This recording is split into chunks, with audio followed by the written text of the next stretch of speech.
Can I ask a question? Thank you. Hey, I got a question over here. Go ahead, Elizabeth. Question. Woof, big night tonight. You've been on a journey to get to this stage and join the WNBA sisterhood. Who is a player that, if you could choose, you would want to play with this summer?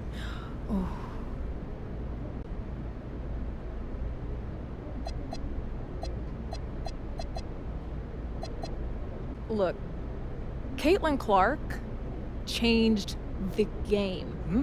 I've been hooping my entire life, and all of a sudden, I have friends texting me last season to see if I caught the latest Fever game. The expectations were so high. Arenas selling out everywhere she went. As a rookie coming into this league, that's the impact I want to make. She is a star in this league, and the game is better for having her in it. Have you thought about what you're going to say when that interaction happens? Wow. I wish that I could sit here and tell you that I'd be a poised young lady.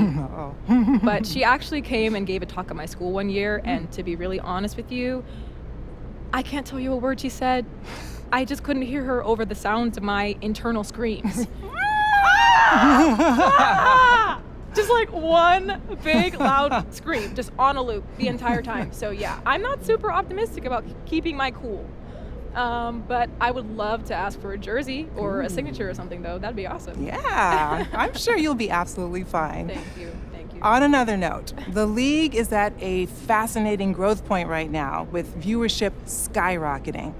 How much of the WNBA did you watch growing up? And does the history of the game inform at all where you want to land?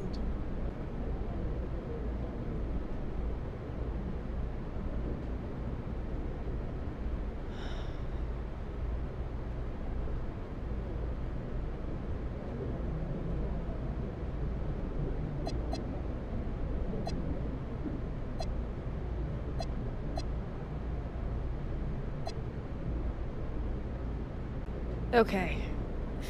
Confession time. I've probably watched Game 5 of the 2016 finals 100 times. Sparks and Lynx, that matchup was incredible. Just legends everywhere. When Maya Moore hit that turnaround, I legitimately fell off of my couch. And then Nneka swatted by Sil, but gets it back and puts it through off one foot. Iconic! I've been chasing a moment like that at the highest level my whole life. The spotlight has definitely been on women's sports these last years. How much do you think that on-court rivalries play a factor in the growth of the league? And do you think that these storylines are good for the game? Oh, I love the way that stories are being told right now. And I think that has fueled those rivalries that you're talking about. Look at Angel and Caitlin. They faced off in the national championship in college, and their fans have followed them to the WNBA. Every matchup between those two is must-see TV. And the Fever and Sky have two of the hottest tickets in the sport right now. And when the Aces and Liberty assembled all that star power a couple years back, every matchup between them was called the Battle of the Super Teams, just pulling in huge ratings, huge numbers. And my grandma wouldn't be able to follow anything that was happening on the court. But I'll tell you, she knows all the tea. She definitely knows all the tea. And I think all these rivalries are just another entry point for the fans. Yeah, totally agree there. Unfortunately, you just missed sharing the court with the WNBA's all-time leading scorer, Diana Taurasi, who played in the league from 2004 to 2024. She brought a ton of that spice you were talking about for so long. Now, what part of her legacy speaks to you the most?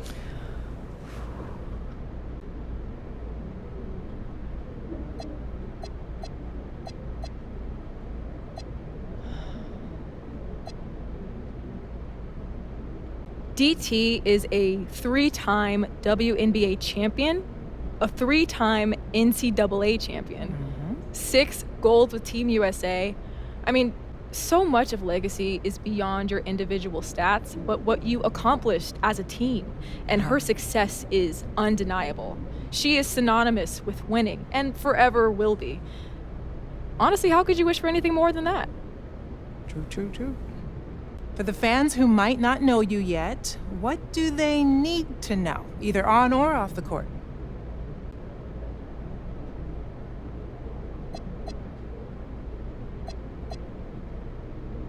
Well, being a professional athlete is about more than just buckets. You play like Paige on the court, but you can make an impact like Tamika Catchings or swing cash off of it. And it's so important for me to show up in the community, for me to be a role model for all these young girls and boys to look up to. I want to be a regular at the local coffee shop. I want to run a basketball camp locally every off season. When a team is drafting me, I want them to know that I plan on representing my city every moment I'm awake. I heard that. Okay, so I want to shift gears quickly for a couple of rapid-fire questions so new fans can get to know you. First, when it comes to a city, do you prefer a bigger metropolis vibe or a smaller, more intimate one?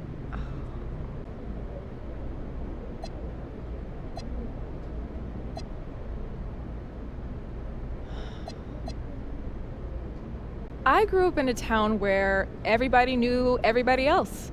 And, where people took time out of their day to stop you on the sidewalk and tell you had a good game. And where they know your go-to order at the diner. And, when you compare that to your New Yorks or your Chicagos, of course, you're not going to be matching those same kinds of population numbers, but what we lacked in quantity, we absolutely made up in quality with those genuine connections. And I just feel most at home when I'm surrounded by friendly faces. All right. Let's keep this one easy. Favorite color?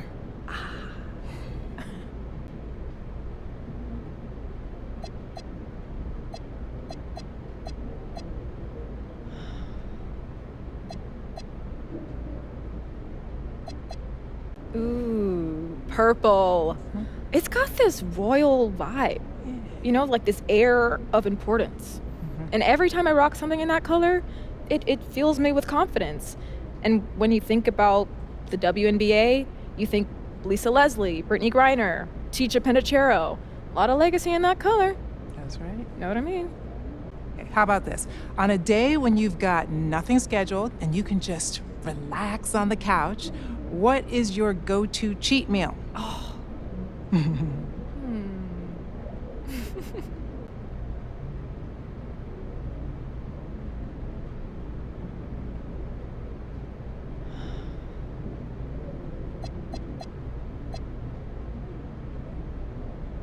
Tacos. Zero hesitation. Final answer. They're honestly the perfect vehicle for protein. You can just mix and match depending on the vibe of the day. Any meal of the day, you can eat on the go. Super versatile. True. Kind of like I am on the court. Trying and failing to keep it professional up here. All right. Okay, I'm definitely not trying to get you in trouble.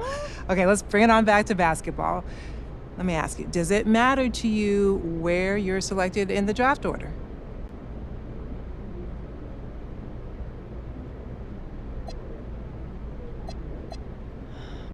I didn't get to this podium by being mediocre.